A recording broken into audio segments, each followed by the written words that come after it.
Shelley, my, how long has it been? 3 years, isn't it? 3 years since you stopped coming around, stopped calling, stopped acknowledging the people who welcomed you into this family. Not even a single message at Christmas, Thanksgiving, Easter, nothing. I'd say I'm shocked, but honestly, you were always a bit cold.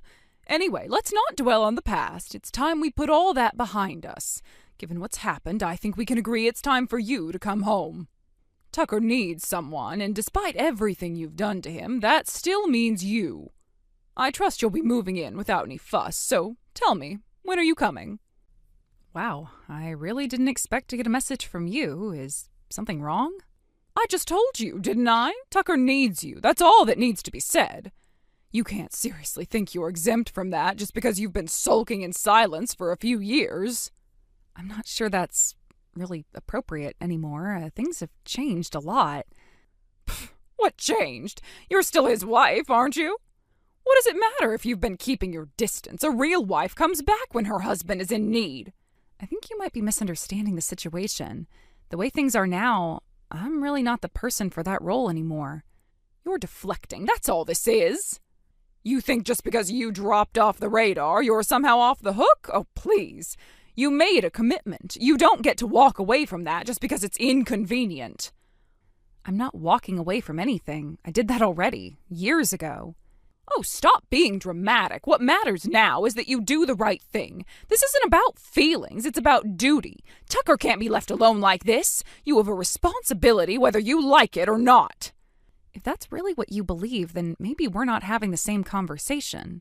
You know, the fact that you've gone this long without checking in is honestly shameful, considering everything Tucker has been through lately. But I suppose you wouldn't know, would you? What are you talking about? What happened? He was in a car accident, a serious one. He's in a wheelchair now. He can't walk. He probably never will again. Wait, what? Are you serious? I'm completely serious. He was hospitalized for weeks. He had surgery, physical therapy, the whole ordeal, and now he's trying to adjust to a completely different life. Meanwhile, you've been who knows where, doing who knows what. Not even a text. Not even a single visit. Wow, this is the first I'm hearing of any of that. And why do you think that is? Because Tucker didn't want to trouble you, even now, after everything. He was trying to protect you. That's the kind of man he is, kind, loyal, and too considerate for his own good. Listen, Rachel, I'm sorry to hear this, really. But you're treating me like I deliberately ignored him. That's just not what happened. It's exactly what happened. You walked away and left him on his own, and now that you're being called to step up, you're full of excuses. You're acting like you have no connection to him at all. Because things haven't been the way you're describing for quite some time. I'm not trying to argue, but I think you're missing some important context. What context could possibly matter more than the fact that he's injured and needs someone? I really am sorry to hear about the accident. No one deserves to go through something like that. But I think there's something you need to understand, because the way you've been speaking to me is like you believe we're still in each other's lives. What's that supposed to mean? Tucker and I haven't been in contact for a very long time. We've been living completely separate lives for years now. Separate lives? Are you saying this whole time? Yes, 3 years ago I discovered that Tucker was cheating on me. This isn't something that happened recently. And once I found out, that was the end of it for me. I didn't want to stay in a marriage built on lies, so we got divorced. 3 years ago? Oh, that can't be right. Maybe not to you, but that doesn't change the timeline. After we split, Tucker remarried to the woman he'd been having his affair with. I'm not making this up. What? That's impossible. He never mentioned any of that to me. Not one word. I believe that. He probably didn't want to face the conversation. But that doesn't mean it didn't happen. We divorced, he moved on, and so did I. That's the reality. So what, you expect me to believe you've just had nothing to do with him all this time? Yes, that's exactly what I'm saying. We haven't seen each other, haven't spoken, no phone calls, no messages, nothing. I didn't even know he'd been in an accident until your message. Well, that's unbelievable. I understand why it might feel that way, but I'm telling you the truth. And honestly, I think if you asked him directly, he'd say the same. I just think it's important you hear it plainly. Well, I'm sorry to say you wasted your time because I don't believe a word of that. You're just trying to come up with a convenient little story so you don't have to take responsibility. This is so pathetic. There's nothing convenient about any of this. It's just the truth. Oh, please, isn't it funny how your so-called divorce just happens to line up with when you suddenly cut off all contact with us? 3 years ago, the timing's just too perfect, don't you think? It wasn't a coincidence. That was when everything ended. That's why I stopped coming around. No, you disappeared because you didn't want to deal with any of it. You got bored of playing house, and now you're lying through your teeth so you don't have to lift a finger. You think I don't see through that? If you really think I'm lying, then check with City Hall. They can pull the divorce record in 5 minutes. What, you want me to go waste my time on some ridiculous paperwork hunt just because a liar told me to? I'm not playing your little game. It's not a game. It's public record. I'm not asking you to take my word for it.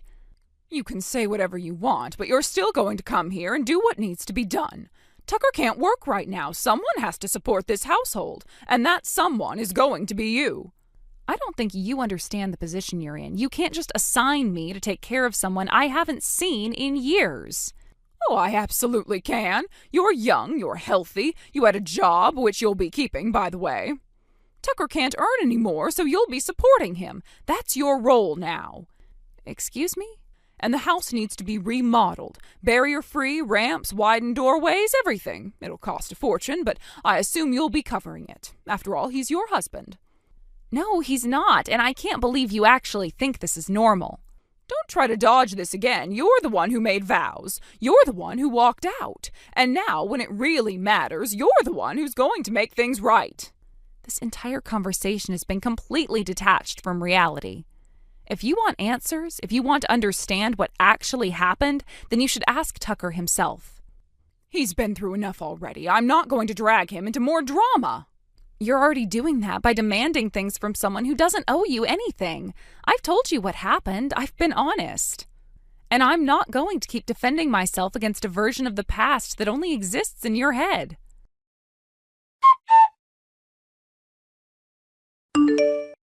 You quit your job? Are you completely out of your mind, Shelley? Excuse me? How do you even know that? Oh, don't act surprised. I called your office to get your availability for Tucker's physical therapy. And what do I hear? You just up and left. Without warning? Without even telling anyone? That wasn't your place to ask about, and frankly, it's not your place to comment either. Oh, please, don't start playing the victim now. What on earth are you thinking? You're the one who should be supporting Tucker. He's in a wheelchair, for God's sake. He can't work. And I'm not responsible for that. I've told you before, and I'll say it again. Tucker and I are divorced. I don't owe him anything. You stood at an altar and made vows, for better or worse. Ring a bell? And now that he's facing worse, you've run off like a coward. No, I walked away after your son had an affair and moved on with another woman. You call that cowardice? I call it survival. Oh, give me a break. A little affair, and suddenly you think that justifies throwing away your marriage? People work through these things every day, but no, not you. You just disappeared the second it got difficult. It wasn't a little affair. He was seeing her for months behind my back, lying to me every step of the way. And when I found out, he didn't even apologize. He just packed up and left. That's ancient history, and you know it. You're using that as an excuse to abandon him now that he actually needs you. I don't need any excuse. I am telling you once again that I am not his wife anymore. I am not a caretaker, I'm not an employee, and I am not obligated to sacrifice my life for a man who betrayed me. So what, you quit your job just to sit around and sulk? That's pathetic. You think that's going to help anything? I didn't quit my job to sit around. I left because my new husband was transferred for work. I can't keep my job over here when we'll be living hours away. Oh, now you're saying you've remarried. Oh, how convenient. Don't make me laugh. It's not convenient. It's true. Our parents introduced us after my divorce was finalized. We've been married for over a year now. Lies, every word. You're just running away again because now that Tucker's disabled, you can't bear to look at him. That's not only insulting, it's absurd. I didn't run away from his disability. I walked away from his betrayal. And unlike him, I didn't pretend to be loyal while sneaking around with someone else. Don't you dare try to twist this into some moral high ground. You left him when he was able-bodied, and now you're washing your hands of him completely. That's because I already did. 3 years ago in court with witnesses and with his signature on the divorce papers. You think a piece of paper means you get to erase all of this? You think you get to start over while he's stuck with nothing? He's not stuck with nothing. He has a new wife, the one he chose over me. If he's suffering now, I genuinely hope she's there for him. But I am not part of that picture anymore, and you need to stop pretending I am. You know, now that I think about it, the more appalling this little attitude of yours is. Did you forget that the accident only happened because Tucker was trying to get away from you? He said you saw him with that woman and you lost your mind. Wait, what? Yes, that's what he said, that you caught him in the act and started making a scene. He said he panicked, tried to get away in the car, and that's when it happened. I never saw anything in person, not once. Oh, don't lie to me. He said you showed up out of nowhere, that you screamed at them and chased after his car. No, that never happened. I wasn't even there. When I found out about the affair, it wasn't because I walked in on anything. I hired a private investigator. It was all handled quietly. You hired someone? Yes, I still have the report if you want to see it. It lists the dates, photos, even the hotel name. It's all in there. I didn't yell, I didn't scream, I didn't confront anyone. I just left. Then what was he talking about? Well, that's a good question. He told me that's why the accident happened, that you caught him cheating and he got scared. Maybe that part is true, just not the way he told it. What do you mean? Well, if he wasn't talking about me catching him, then maybe someone else did. What are you saying? He married the woman he was cheating on me with, right? But if the accident happened more recently, long after we were out of each other's lives, maybe it wasn't me who caught him. Maybe it was someone else. No, he wouldn't. He's already got a second chance. He wouldn't be that stupid. Wouldn't he? But he looked me in the eye. He said it was all in the past. He said you were the reason he was miserable, that everything fell apart because of you. And you believed him. If he was lying about that, what else would he have been lying about? I think it's time you spoke to Tucker directly, because I've explained everything I can. But if you keep contacting me like this, demanding things I have no obligation to provide, I'll have no choice but to protect myself. I'm not saying that to scare you. I'm saying it because I'm done being dragged into something I walked away from years ago. If this continues, I'll speak to a lawyer. Consider this your final warning. Let me know if you'd like a short follow-up from Rachel or a legal consequence scene to close the loop. I spoke to Tucker. He finally told me what really happened. I see. So he admitted it? Yes, the affair, the lies, all of it. He said he was ashamed. That's why he made it sound like you just walked away from your duties. That tracks. He never wanted to take responsibility when it counted. He also told me about the remarriage. I had no idea he married that woman. He said he thought I'd be angry, so he just kept it from everyone. I figured he wouldn't have the courage to explain that part. And the accident, it happened when he was with someone else. It wasn't even his wife. It turns out one of his mistresses caught him with another mistress. So he repeated the same mistake. That's awful. It is. I still can't believe it. But at least I finally know the truth now. And I suppose I owe you an apology for everything I said. I appreciate that. Thank you for letting me know. Actually, there's something else I wanted to say. A sort of proposal, if you will. A proposal? Now that things are finally out in the open, maybe this is a chance to turn over a new leaf. Tucker is single again, and you work from home now, don't you? You're in the perfect position to care for him properly. Wait, are you seriously suggesting... Why not? You two were married once before. It's not like the love just disappears. Besides, your current marriage was just out of obligation, correct? You said your parents introduced you. Those arrangements never run that deep. It's not like you fell in love.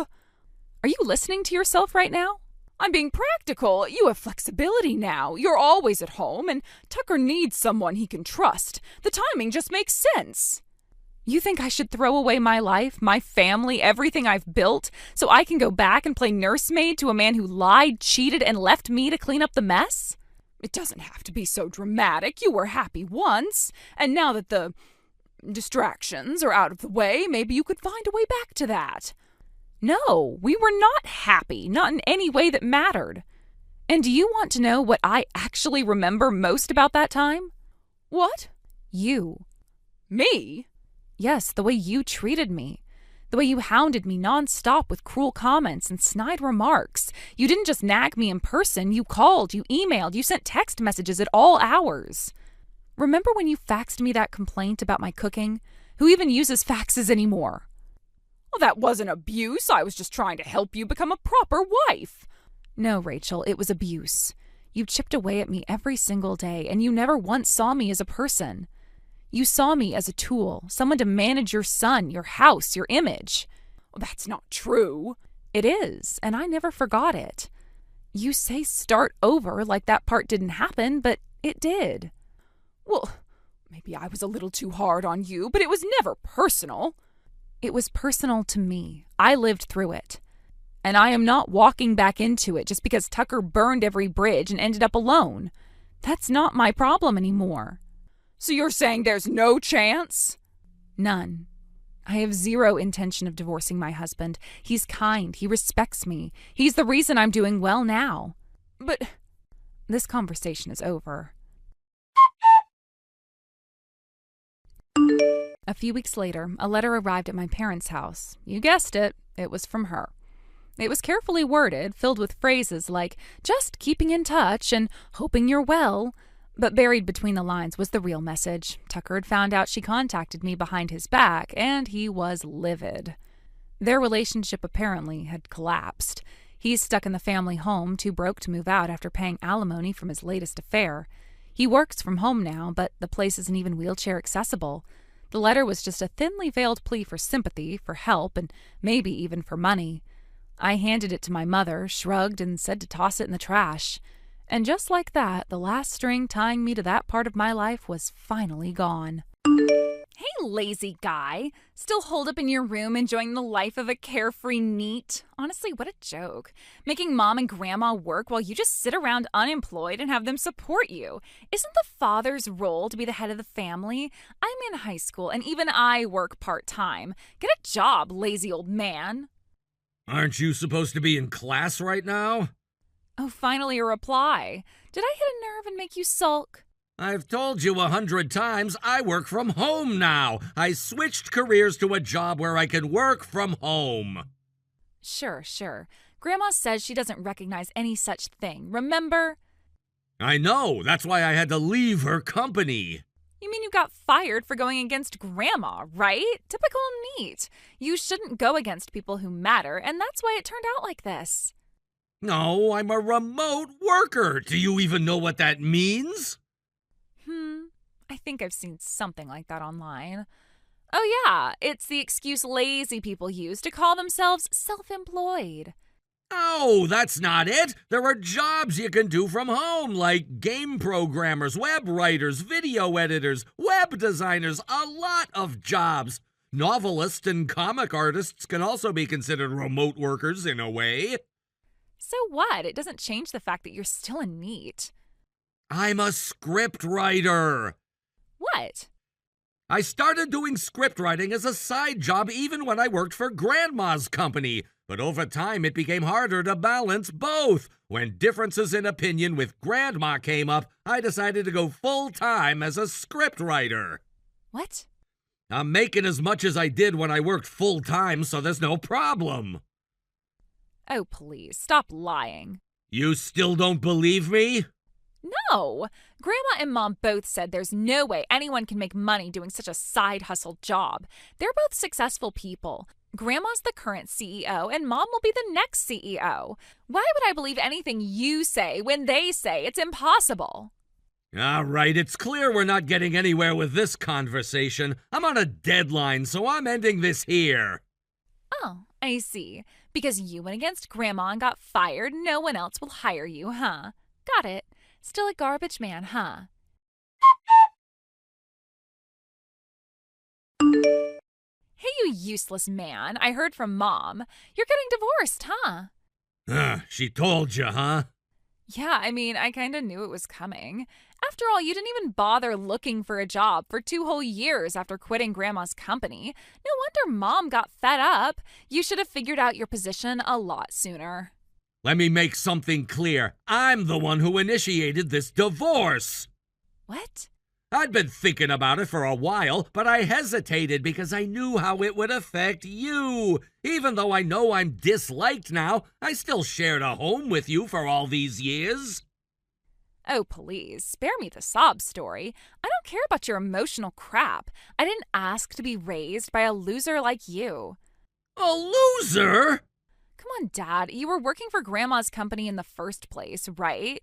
Then you got lucky, and Mom, the next heir to the company, picked you up. You two got married, right? Yeah, that's true.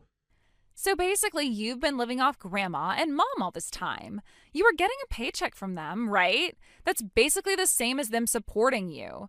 And now that you're a NEET, it's just embarrassing. You're a parasite, a real drain on everyone.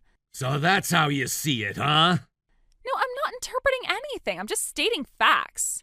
Fine, whatever. It's clear you want Mom to have full custody, and honestly, I'm okay with that. I'm not expecting any understanding from you anymore. You're still talking about the same old stuff. You really don't get it, do you? You're just throwing a tantrum because Mom's finally done with you. Good luck with that. What a loser. Good luck with what? If Mom gets custody, that means you'll have to pay child support.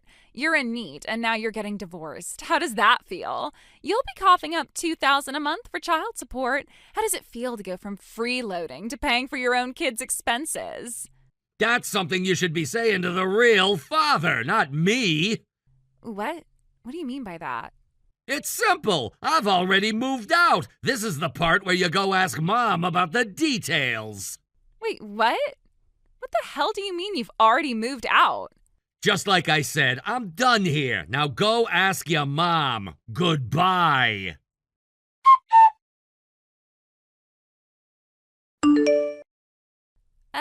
Hey, I need to ask you something. Dad? It's been a while since I've heard you call me that. Hey, just tell me, is what you said the other day true? The other day? About my real father and that thing you mentioned?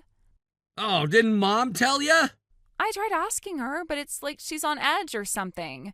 Grandma's been acting weird too, so I just couldn't bring myself to talk to them about it. Yeah, I get it. Mom's been dealing with a lot, especially with the company right now. She's doing everything she can just to keep things from falling apart. She even begged me to hold off on the alimony for a while, so I've agreed to that, temporarily. Alimony? Yeah, Mom has to pay me alimony. Wait, what? Why? How could she? You don't know any of this? I told you I can't get anyone to tell me. I just need to know. Please, I can't sleep at night thinking about it. If I tell you, you have to be ready for the consequences. Are you prepared? I don't care anymore. I need to know. All right, here's the truth. You're not my biological daughter. What? I married your mom when you were 2. She was a single mom when I met her. I knew what I was getting into. So, you're not really my dad? We talked about adopting you at first, but in the end, your mom and grandma decided against it. So now, after the divorce, we're nothing to each other. No family ties anymore. I didn't know.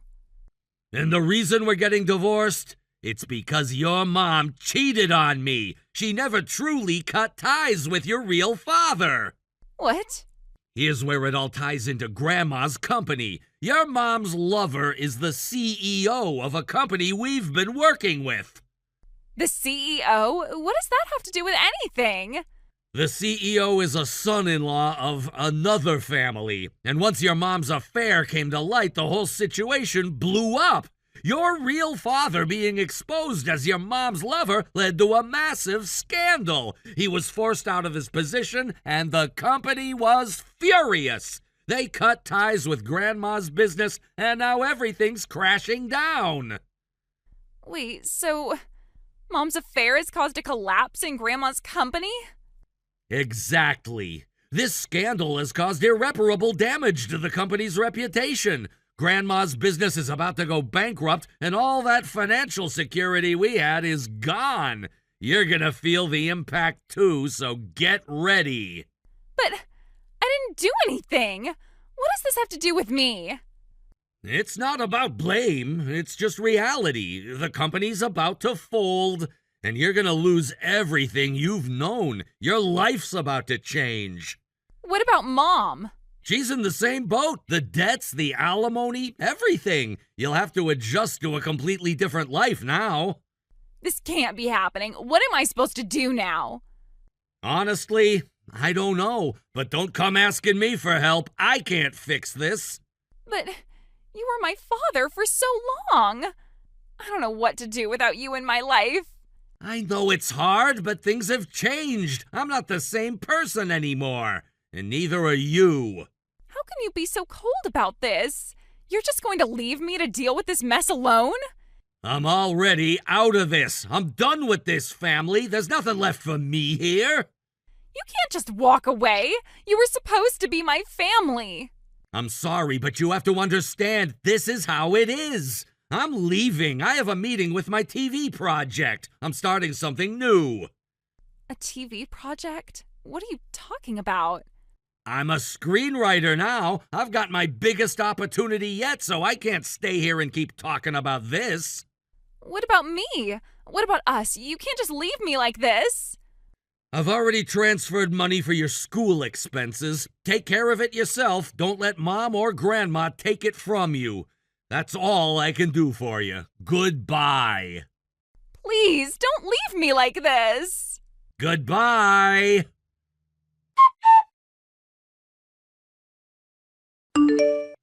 After everything that had happened, the calls from my ex-daughter kept coming, one after the other. It felt like they'd never stop. At first I thought I might pick up, maybe hear her out, but then I realized that it wasn't fair to keep her hopes up. It wasn't right to give her the illusion that things could go back to how they were before. So I blocked her number. It was the only way to make sure she stopped contacting me. And as painful as it was, I knew it was the only thing that could help her move on and accept the situation. Soon after, the news came that my ex-mother-in-law's company had gone bankrupt. It was almost as if everything that had been set in motion was unraveling. I had predicted this would happen, the failure, the collapse, and it wasn't a surprise. What did catch me off guard, however, was the realization that she and my ex-wife had been planning on using my daughter's savings to pay off their mounting debts. They had been scheming to get their hands on the money for a while, and when my daughter was out at school, they went as far as rummaging through her room, searching for the bank book to access her savings. I can't even begin to describe the anger that bubbled up when I found out about this. The fact that they could use a child's savings like that without any second thought was infuriating. But it also became painfully clear to me what kind of people they really were. Greedy, manipulative, and without any sense of responsibility. They had put my daughter in a position where she had to take care of them instead of the other way around. When my daughter realized the extent of what had been happening, she finally understood the situation she was in. It was a harsh lesson to learn, but it was also a turning point for her. She had always been naive, believing that her family had her best interests at heart. But when she found out what they had been doing, how they had been using her, she took action. She took the bank book that had always been with her, clutched it tightly, and fled. She didn't hesitate. She didn't look back. My daughter ran to her grandmother's house, the only place she could think of for safety. It was there that she sought help, hoping to find refuge from the chaos that had been her life for so long. Thankfully, her grandmother took her in. She didn't turn her away, even though things had been strained between them. My daughter was allowed to stay there until she graduated from high school, a lifeline she didn't expect but desperately needed. The relief I felt when I heard from my ex-sister-in-law through my daughter that she was safe and apologetic was a mix of emotions. I was glad that my daughter had made it out, that she was finally able to escape the grasp of the people who tried to control her. But at the same time, I couldn't shake the feeling of sadness and regret. My ex-daughter had been placed in a position where she had no choice but to grow up too quickly. She had to see things she shouldn't have, deal with situations that no child should have to face. And yet, despite everything, she still had the courage to reach out and apologize. It wasn't a full reconciliation, but it was a sign that she was finally starting to understand the world around her. It wasn't long after that I learned more about what had been going on in their lives. My ex-wife and her mother had been planning for this moment for a while, slowly sinking deeper into debt while pretending everything was fine. They had convinced themselves that they could keep up appearances for just a little longer, but when the company went under, it all came crashing down. The facade was shattered, and the consequences were inescapable. I also found out that my ex-wife had tried to manipulate my daughter into helping pay off their debts. It was the ultimate betrayal, trying to use her own child's savings to cover their mistakes. My daughter, though young and still struggling with the reality of it all, saw through their lies. She realized what had been happening behind her back, and it made her realize just how much she had been taken for granted. After everything she had gone through, after the emotional abuse and manipulation, my daughter finally took control of her life. She took the bank book and she left. That was a powerful moment, one that I hoped she would never forget. It was a sign of her strength, of her resilience. For the first time in her life, she was standing up for herself. The fallout from the bankruptcy wasn't just financial. The emotional damage was just as significant. My ex-wife and her mother were left to pick up the pieces, but they had no one to turn to. They had alienated everyone in their lives with their greed and manipulation. When they tried to make amends, it was too late. No one trusted them anymore. As for my daughter, she had a long road ahead of her, but I felt a sense of relief knowing that she was no longer under their control. She had a chance to rebuild her life, to start over. She had her grandmother's support, and while things weren't perfect, it was a start. I hoped she would find peace, that she would heal from the wounds they had inflicted on her. I couldn't help but feel a sense of guilt, though. I had been absent from her life for so long. I had let myself become wrapped up in my own struggles and battles, and in doing so, I had failed to protect her when she needed it the most. But I couldn't change the past. All I could do now was support her, even from a distance, and be there when she needed me.